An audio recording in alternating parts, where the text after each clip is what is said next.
Hello everyone and welcome to another episode of the Unplugged Woodworking's podcast. So I have been still messing around with that cassette table. There's a lot of components in it and stuff, so it does take us a while to do it, and obviously, as everyone knows, I am unplugged. I have been doing quite a lot of short videos as well. And this is pretty much been with the notch accessory. I've been messing around quite a lot with the notch accessory. The last few days. So today, I did have a little mess around with kind of using it as a how to put it, kind of a small lifted platform. It was actually surprisingly good, to be honest with you. So what I mean by a small lifted platform, obviously the notch accessory is an L shape, and so basically I use one wedge, one peg, and I had it stood on its end. So if you can kind of imagine like a little bus shelter shape. Obviously, I had a piece of wood that was wedged into the notch, and then I had the notch accessory go against that piece of wood and go against the peg, and then I wedged it into position, and it worked out like really, really well. I'm really surprised at how well it actually held. It held so much that I was actually able to put a workpiece on top of it and use a hold fast and basically secure the workpiece with a hold fast. I didn't go hammer and tongs with a hold fast. Obviously, I didn't, smash it down like I normally do. I did actually give it, I give it a fair thump, and I did record this, so I am going to put that out tomorrow, which will be the same day as this podcast is released. So, if you do have a Roman workbench and you're into your vaseless woodworking, like it'll be worth you having a look. Obviously there'll be links in the description for all the stuff I do. So what impressed me this week? I come across a video, and I can't even say the guy's second name. His first name's Dominic.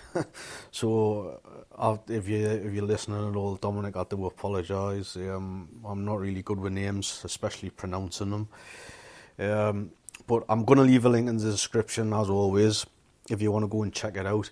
And as what this was actually a jig to make wedges. I've never seen anything like this before.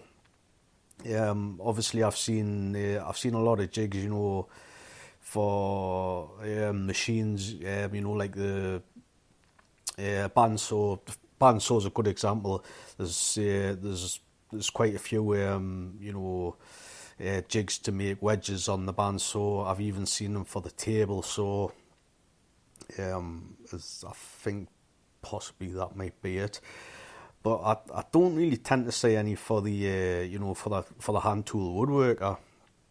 The way I make wedges basically is to I'll have a thin piece of wood. Normally, if I'm doing any sort of round tenons, I usually cut the cheeks, and they're all square, and then I start to round the tenon off after that. So with the cheeks that I've cut off, I tend to use them, and basically I'll just, the rough shape, I'll split them with the chisel if they need to be, split to a certain size, and then I just use a chisel, and I'll just pare it down, and that's basically how I make my wedges. This, however, it was pretty cool, and it was very, very quick. It did have pieces cut to size, like thickness and length. And he basically had this block of wood. He puts the block of wood into the vise, and he basically, in the example, he used like two pieces, so that like obviously made two wedges, and he puts them into into like a little notch that's notched into the block of wood that's in the vise, and obviously these are like on a bit of a slant, or a bit of an angle down, and he uses a number 4. I think it's a number 4 bedrock he uses. Yeah, I think it's a number 4 anyway, some sort of number 4, I believe. And he starts planing, and obviously he's applying the pressure down so they can't go anywhere. And when he's moving backwards and forwards with the plane, it's obviously in a notch, so it's hitting the end grain, so it can't come out. And he picks up quite a lot of speed, really, really quick. You know, so the wedges are made in like literally seconds. It's very good if anyone uses a lot of wedges for whatever, you know, joinery work. It might be worth doing. To be honest, I think it might actually be quicker. The way he done it, depending on if you had the material, you know, cut the thickness and all the rest of it. But I think it'd probably be quicker to do it on that than it would be to do it on the bandsaw. The time you faff around setting the bandsaw up and whatever else, you could have like half a dozen, maybe a dozen of these cuts. Really worth checking out if you're going to be using a lot of wedges in the near future or whatever. So today I wanted to talk about the tools I carry. That's kind of what I've gotten written down, but basically what I'm meaning is all the tools that I have in my little caddy. So yeah, I do carry my caddy about in the garden and whatever else, so yeah, I suppose, yeah. But this little caddy, it's got just about everything I need to make quite a lot of furniture. There's not a lot I can't do with it. Obviously it does have limitations, you know, obviously, because I can only fit so much on the thing. I do actually plan on making a new one and, you know, doing some redesignment, if that's a word. Redesignment, I don't know if that's a word, but basically redesign some of you know, some of the aspects of it, make it a bit bigger, rearrange some of the tools, so on and so forth. But as I said, what I've got on there now, you know, it is pretty good, and I could literally, like, you know, pick the thing up, put it in the back of a car or a van, hide my Roman workbench in there, and then, you know, kind of off you go. You know, I could literally pull up anywhere, you know, as long as the weather's reasonable, you know, and I could start making. With the exception, there is a couple of things missing what I would probably take with us. I could actually fit these on, but, you know, they're kind of being away a little bit, you know, if I was just using it as I'm using it at the moment. But obviously if I was going to be travelling, I could, you know, quite easy, you know, hire them onto the caddy, you know, and that's kind of the plan in the future. You know, get another van sorted out and, you know, go on a little bit of a tour of Europe. I've been wanting to do it for such a long time, so obviously the Roman workbench will be coming with us. I might even make a new Roman workbench just for the travel. You know, it's going to be cool. That's you know, setting up. You know, have your day, travel about, whatever. You know, see the sights, and then, you know, like early afternoon, maybe, you know, mid-afternoon, maybe that might be better. Mid-afternoon, you know, go back and do, you know, a little bit of woodwork, watch the sun go down, you know, in a nice secluded area, if I should be able to find one. But that's the plan, you know. Hopefully things are going to, you know, sort themselves out in the next year, I hope. You know, who knows, but I hope so. So, as I was saying, what's missing? What would I take? So it's basically missing a brace and bits. I actually love my brace and bits. I've said it umpteen times. There's a lot of people that diss them and, you know, haven't got time for them. Probably due to bad experiences with the bit not being sharp. But these things can go through quite quickly. Obviously, anyone that uses them on a regular basis and knows how to sharpen them, you know, will testify to that. So on the off chance that I am going to be maybe doing some chair work or maybe a little bit of green woodworking, I would most likely take my draw knife and tenon cutter. I've got 3 tenon cutters. I've got 2 Veritas cutters and I've got a Ray Eels. Am I saying that right? I can't remember now. That's like kind of like a wooden one. That's got like that's kind of got the 2 handles either side. That's quite good actually. Not that I use it a lot, strangely, but it is good. So I think that's kind of all that would be missing. There is a picture what I've used for the thumbnail for this podcast. Obviously, it will be shown on Instagram, but it obviously doesn't show everything. But it weighs quite a lot. When you pick the thing up, it's got a lot of weight to it. It's put it this way, I think if a thief kind of, when I'm on my travels, I think if a thief kind of, try to like pick it up and run off, I think he'd probably dislocate his shoulder, probably like. But yeah, it's got quite a bit of weight in it. So what could I make with the tools I've got in that little, like in my little caddy? I reckon I'm not going to go extensively here, but I'm gonna knock off a few things that I know 110% I could do. Obviously, there's probably going to be a lot more that I could do, but just off the top of my head, a dovetail blanket chest, not a problem, 100%. Numerous coffee tables, easy. Beds, not a problem. Bed frames rather. Doors, yeah, I could make all manner of doors. What else? Chairs, dining tables.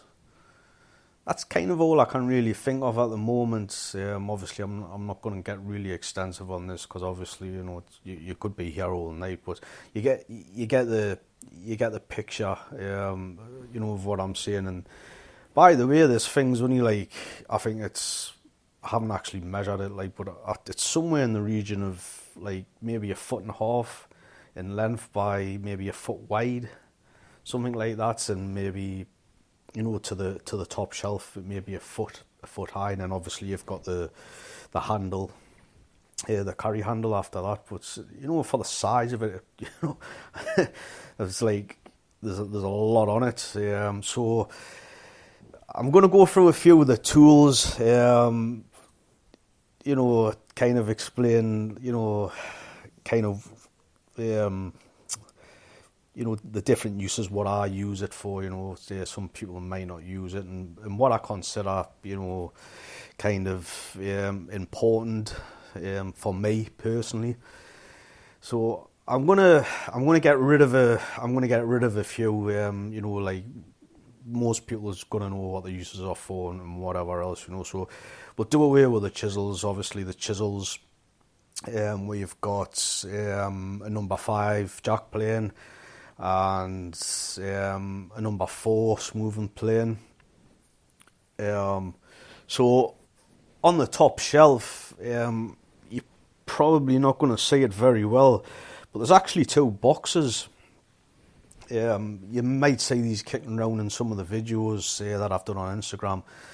But in these 2 boxes, there are actually 2 watch boxes on watches that I've got quite recently. I've been into my watches a lot the last few months, so I have got numerous watches now. So this one, it's kind of like a cardboardy one, and it's quite well made, for what it is. Obviously, I seen, rather than chuck it away, I seen the potential in it, and I says, I'll kind of use it. Because on top of the caddy was just a load of just like, not rubbish, but just like a load of miscellaneous things, like lying on top and just getting in the way and falling through holes, and just annoying us basically. So in the one, there is, what have I got? I've got a Levelman multi-tool. Obviously that's got pliers on. I think it's more for the pliers. You know, every now and again I do have need for pliers. Pliers are really, you know, handy, and it has got all the tools on it. I keep a countersink in there. I keep a couple of, what's the correct name for these? Is it gimlets? I think it's gimlets. These are kind of like, you know, like a screw drill sort of thing, you know, kind of like a primitive drill piece. And I do actually use these. I use these a bit more than I probably should, considering I've got an egg beater and I have actually got a electric drill as well. But I do actually. I don't know why I just lean towards them. You know, obviously if there's a lot to do, you know, I wouldn't. But you know, if there's about a dozen holes to do, I'll go for it straight away. I keep a couple of tea light candles in there. Obviously, you know the little round ones. They're very handy. I use them for when I use bracing bits or all the bits. I always wax up the lead screw part of the bit. I find that really helps. Sometimes I actually will wax the sides of it as well. The marking knife obviously resides in there, and my Commonality Ruler. Obviously the Commonality Ruler, that's like a square. It's a dovetailing marker. It's a ruler. What else do I use it for? I do a bit of marking out with it. You know, I can pull a parallel line down a straight edge with it. It has got other uses, but that's kind of more what I use it for. I do actually use it quite a lot for marking out on the edges. You know, if I'm squaring a line around, or if I'm marking a knife line around, I'll use that for the edges. You know, if I'm marking a board out, I'll use that for the thickness edge of the board. You know, like 21mm usually in my case. And finally, I have my card scraper on there. I typically only carry one card scraper with us. That's all I need. So I wouldn't go anywhere without my card scraper. I use that like all of the time. I think that's one of the best tools I've got. That's like one of me must-have. You know, if I had to go out and replace all of my tools for whatever reason, that would be, you know, me priority on the priority list. Obviously, you've got your priority tools. You know, like you know, a planer, chisels, mallets, you know, and that would be with those. I personally think they're invaluable. They can be a bit of a pain in the bum, and you know, can be painful giving you blisters. I've actually got a blister on my thumb, my thumb off it now, but you know, I do find them invaluable. So that does or it will go everywhere with us when I do eventually get on my travels with that. So while I'm on with the card scraper, I obviously have the burnisher in there.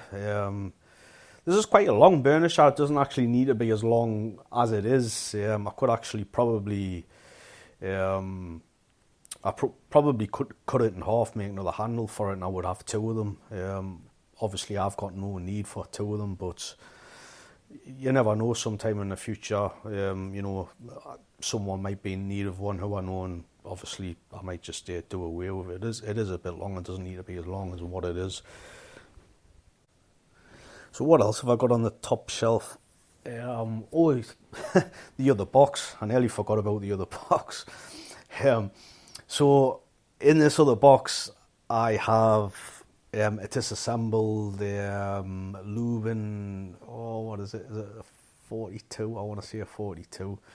I've shown this a few times, and basically this is like a really small grooving plane, or I kind of think of it as a combination plane, but people would argue with that, but it is what it is.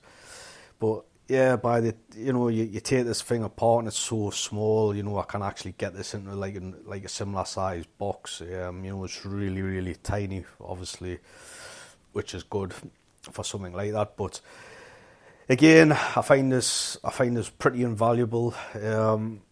Obviously with that's going to allow you to do rebates, and it's going to allow you to do grooves. It's also going to allow you to do the finer grooves if you want to do any resewing. That's pretty handy, which I have just had to do a little bit of resewing there, so I did use that. I did actually use the. It comes with a little. What's the correct word? Kerfing blade. So to put the kerf into the wood for you. So it gives you a guide when you're using the saw to resaw the board. So that's pretty invaluable. I think that would go. It's just actually popping in my mind there. I'm gonna get rid of a couple more while they're fresh in my mind. I've got a rebate plane. Is that the right word for it? A rebate plane? I forget the correct name for it. Is it a bullnose plane? It might be a bullnose plane. I may be getting these mixed up here. I'm sure it's a bullnose plane. So that's there, and it just never gets used. I don't know. I don't know why it's sitting. It like sits on the bottom shelf. I really don't know why it sits there, because I never ever use it.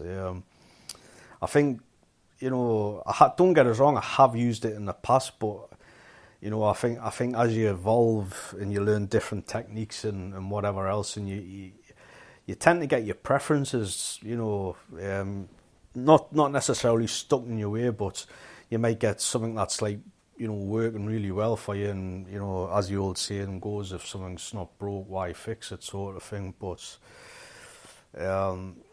yeah, that's kind of just sitting there. I should really take it off. I've also got an apron plane there. I think I'd probably use it a bit more, but the blade's damaged on it. It's actually got like a little nick in it. I can take the nick out, but the nick it keeps on coming back in. I've actually took the time, and I've actually spent quite a lot of time, because obviously I don't have any sort of grinders or anything like that. And I used an extra coarse diamond stone, and I took it right down. I made sure the nick was out of it. But it just seems to be coming back. So I don't know if that's an imperfection in the steel, or maybe I'm just doing it wrong. It could be the latter, to be honest with you. But as I say, it looks like because I've done this about 3 times now, I've took it all the way down, and I've looked at it, and the nick hasn't been there. Obviously when I've sharpened it up, the nick's been out of it. So, like I say, I might be doing something wrong. I don't know. I've never ever had any problems with any other me blades, so I want to say it's an imperfection in the steel, but obviously, I don't know, something in my mind's saying you could also be doing something wrong. So yeah, I think that'll be going out of the caddy. So I've got screwdrivers on the top. I think there's about 4 screwdrivers. There's 2 posies, 2 flatheads. Don't tend to use them a lot. The only time I use them really is either to put together my combination plane, or to take me cap iron. Sorry, not me cap iron, my chip breaker off my blade. That's pretty much it. Occasionally you will use them. I think when I'd done it, I was just like trying to get as many tools on there as possible, and I thought to myself, you're probably it's always got to have a screwdriver handy, even though you don't use them a lot. It is handy to have them to hand. Obviously, I've got some drill bits on there for when I decide to use my egg beater. I do use it occasionally, like, but not overly. Like I said, I do tend to reach for them. Uh, g- I'm sure it's gimlets. Is it a gimlet? I'm sure it's a gimlet. I could be wrong. Yeah, correct us if I'm wrong. Somebody, please. And of course, on the side of the top shelf, I have my my Ryoba sauce sticking out. It's kind of any sort of picture or whatever you normally tend to or video or all that, you normally, unless I'm using a saw, you normally tend to see it sticking out, above the handle straight up. Obviously, for me it's a no-brainer, especially if you're traveling. You've got a Ryoba saw, or Ryobi saw, however you want to pronounce it. You've got your cut, you've got your cross cuts, and you've got your rip cut with it. If you've got a new blade and you're cutting 21mm thick oak, that it just goes through it like butter. Honestly, it's like I've shown this so many times in videos. People think I'm a little bit nuts, showing how fast I can do it. But it's just they're really, really good. So obviously that's a no-brainer. I don't think I would be without a Ryoba saw, Ryobi saw there now, to be honest with you. Don't get us wrong, occasionally I do use the me Western saws. I did not so long ago. I think that was more to do with the fact that I didn't have a new blade for me Ryoba saw, but 100%, you can do a lot with one of those saws. Obviously, you've got your cross cutting, your rip cutting. You can get away with some joints. I dare say you could do dovetails with them, although it probably is a little bit coarse. You could get away with it though, 100%. You could get away with it, but I don't think they would be as neat as a dovetailing saw. Is it a Dakosa? However you pronounce it, the Japanese dovetailing saw, which ironically is stashed away on the caddy. You probably no one would ever even know it was there, to be honest with you. So it's the same again for the dovetailing saw. That resides down the side. So basically, if you look at the caddy, it's got 3 shelves. In the 3 shelves, it's got obviously the 3 long holes, the 3 long rectangles, if you will, and they fit onto steps. As they go down, it sits in. So obviously there's like a little bit of gappage. I'm talking like point whatever of a millimeter. Just like it's just under a millimeter gap. 0.7 of a millimeter maybe. So on one side, as I said, the Ryobi saw fits down there and it fits in quite nice and snugly, keeps it there in place. So obviously on the other side, I just tie the blade down. So this is actually disassembled. So I have got a hole that goes all the way down to, goes through the two, the top and the middle shelf, and just sits on the bottom shelf. And the handle and the spine sits in there, and obviously the blade just, slots down quite nicely into that little gap I've just been talking about. So it doesn't really take up a lot of space. So me personally, I would take it.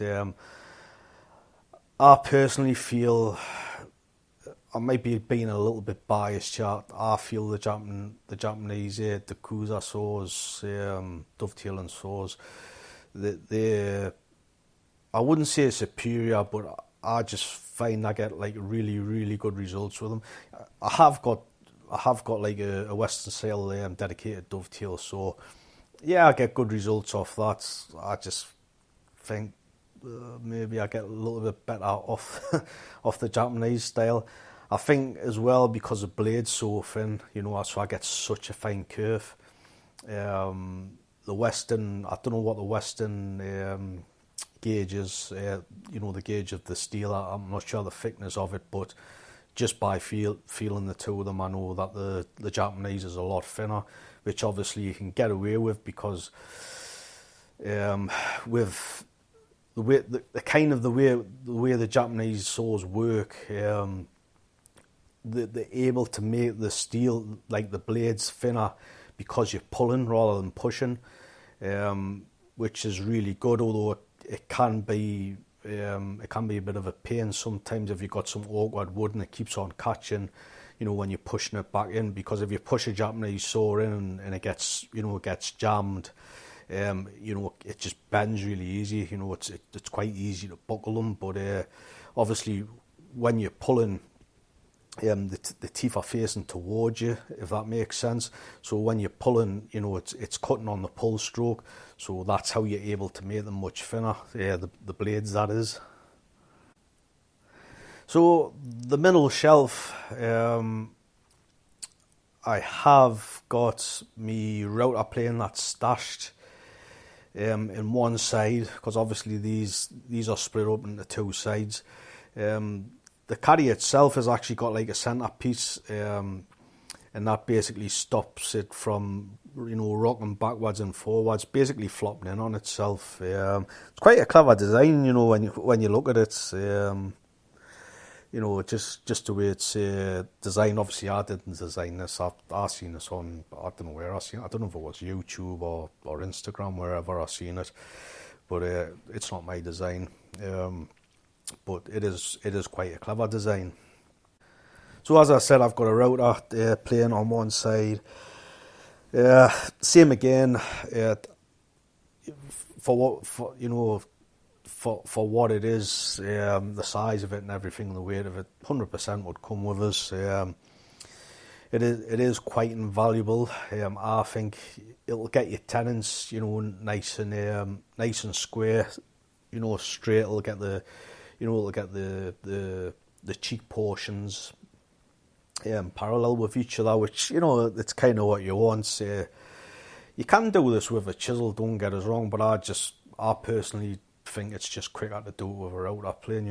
Even if you use the two of them in combination with each other, it's just going to cut the time of the task down. On the other side, I have me Spokeshave. This is a little bit awkward where it is, because it's kind of jammed into the back. So if you can imagine, you've got the compartment separation, or the structural strength section, what I was on about before. So that's kind of against that, and then I've got like what's down. The burner shaft is down there, like goes basically through the middle shelf, and I've got me chisels that go through the middle shelf, and I've got me mallets that actually goes from the top to the bottom shelf as well. So that's kind of well tucked away. It's a funny one. I can't say I don't use it a lot, and I can't say I use it loads. It's one of them. Having said that, again, sometimes it'll never be out my hands. Obviously, it just depends what type of work you're doing. But for the size of it and everything, and it's kind of tucked away, you can't really get a great deal more into there. Originally, I had the two Veritas conical tenon cutters in there. That's where they resided. I don't know why I swapped. I can't remember the reason I swapped that around. I think I just had a little bit of a reorganise. I think this was only about 6 months ago when I was just kind of messing around, reorganising stuff. Kind of deciding that I needed to remake it and make some changes to it. So next up, my Shinto rasp. I absolutely love my Shinto rasp. I'm going to always have a Shinto rasp. You can keep your Western style rasps for me. You can anyway. Nothing that I've used compares to a Shinto rasp. I think they're absolutely excellent. like I said, I wouldn't be without one. I use them. Use it quite a lot. Everything from like just your regular shaping. I mean, even that's kind of what I'll do when I'm curving. Making a curve. Just say on like a table. I've just done it recently, and I didn't actually use it. The only reason I didn't use it was because the piece was 6 millimeters in thickness. But if I'm using 21 millimeter thick oak boards, which is quite normal for me, use a chisel, take the majority of it off, Shinto rasp, and then I follow up with a file. And obviously, yeah, I've used it for absolutely everything, for for shaping round tenons, things like that. I personally think it's invaluable. So definitely that's always going to be part of the kit. And this whole thing, these are like kind of tools I've just kind of separated out, if you will. They've just become an everyday part of my work. What I use for my work. Don't get us wrong. I've got loads of other tools, and they don't see the light of day. I really need to get rid of some of them, to be honest with you. But yeah, that's these are like the main the ones like me go-to tools. They've just obviously occupied the space, and it is what it is. So I find all these tools quite important to myself, day-to-day tools. So for measuring, I keep 2 rulers. I have a 2 meter ruler. It's one of those the fold up ones, where you kind of like wiggle it from side to side and it just gets longer and longer. I forget the correct name for them, and I've got the more, what's the word I'm looking for? I think everyone's got one of these, and these ones basically they'll fold in half, and then they hinge out, if you like. I think they're normally about like 36 inches. I do carry the 2 of them. The 36-inch one, I don't tend to use a great deal, but I do keep it at hand because it has metric on one side and it has imperial on the other side, whereas the 2 meter ruler, which I pretty much use all the time. I actually love that ruler. For some reason, if I've got a tape measure and I've got that ruler, I'll go for that ruler 100% every single time. I don't know what it is, to be honest. I just find it easier to use. I find it more, what's the word I'm looking for? I dare say precise. I find it more precise than a tape measure. I would take that over a tape measure any day of the week, not a problem. But as I said, I don't really use the 36-inch ruler a great deal. It tends to be more for it tends to be more so I don't have to work out imperial to metric or metric to imperial, because stuff like that just boggles me mind. I try not to do it because it takes us forever to work things out. Obviously, if you've got to do it, you've got to do it. But if you've got the 2 rulers to hand, you don't have to do it. And because the way my mind works, it can be really confusing. I confuse myself.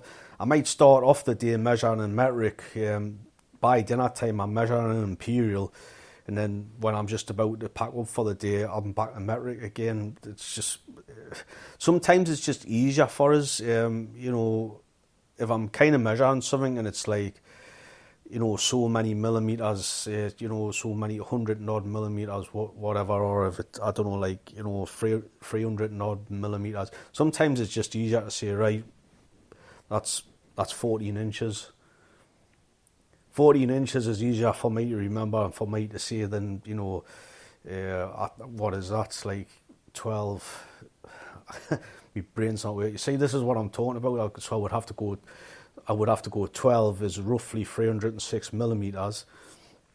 So we would have to add on another 50 millimeters to that. Like, it's just over 50 millimeters, but 50 millimeters for argument's sake.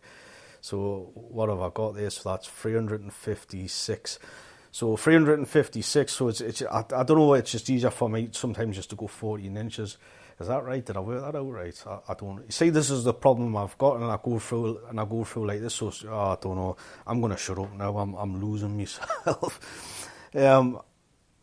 So I think that's just about it. There probably is a couple more tools on there that I'm probably missing out, but I've kind of rambled on as I normally do, but I think I've went a little bit off subject. But the point that I'm making, or the point I'm trying to make with this, is that these are specific tools for me, like specific, that I keep close to us, basically, so I don't have to look for them, and they will get used on a regular basis. But also, this kind of little bundle of tools, or little box of tools, or little caddy of tools rather, is that pretty much enables me to make a lot of furniture, and it also allows us to do it just about anywhere, providing I've got a bench, and providing the environment's half decent. That's kind of the point I'm trying to make.